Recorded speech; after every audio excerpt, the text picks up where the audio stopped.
aikataulu. Pohjalat ja minuutti.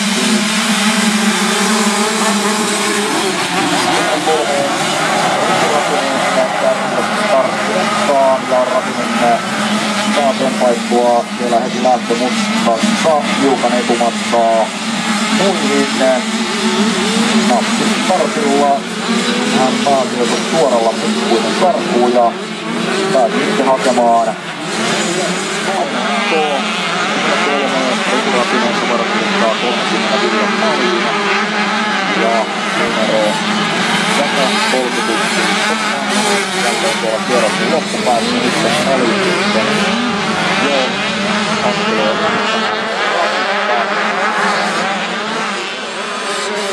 Jonkartila sitten kun hän tästä lähempää. Ratinen kärjessä Marissa Akkosena Malina ja kolmasena kierroksella erään nopeamman kierroksen ja kolmasena Monen ja miten sitten neljännen sijaan asetelmaa tällä hetkelläkin. Ja siinä on Mauro Nieminen neljäntenä näin on tilanne.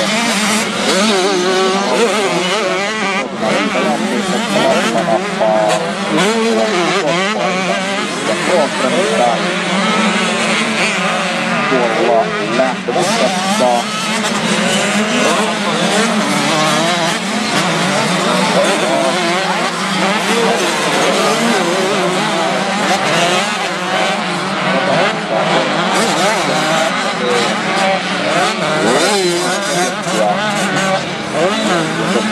Katsellaan, että tuo ero lähtee kehittymään pystyykö Sonja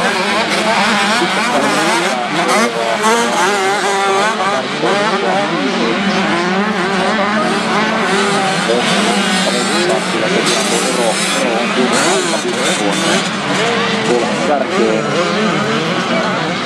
ja kolmen kärjessä näyttää siltä, että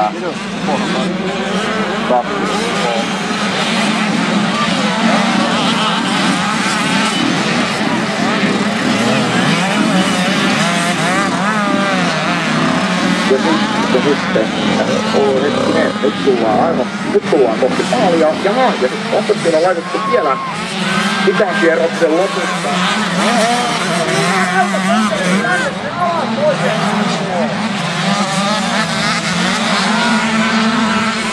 No niin, näin tullaan maaliin. Tomi Mannonen voittaa loppujen lopuksi tämän erään. Kakkonen on Viljan Malin, kolmas Pyry Juupa Luomaa. Neljäs Miika Lammi, viides Mauno Nieminen. Kuudentena ruutulipulle Riku Ratinen. Seitsemäntena Arttu Vihvonen, kahdeksantena Leevi Liimatainen. Yhdeksäntenä ruutulipulla Aaro Kankaanpää.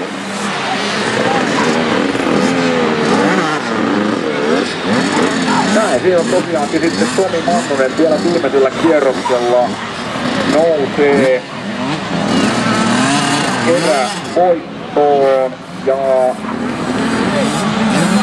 ajaa siinä sitten kauden ensimmäisen erävoittonsa. Mannosella on itse asiassa kyseessä kauden ensimmäinen eräpodium yleensäkään. Neljäs ja aikaisemmin paras eräsijoitus MXCC.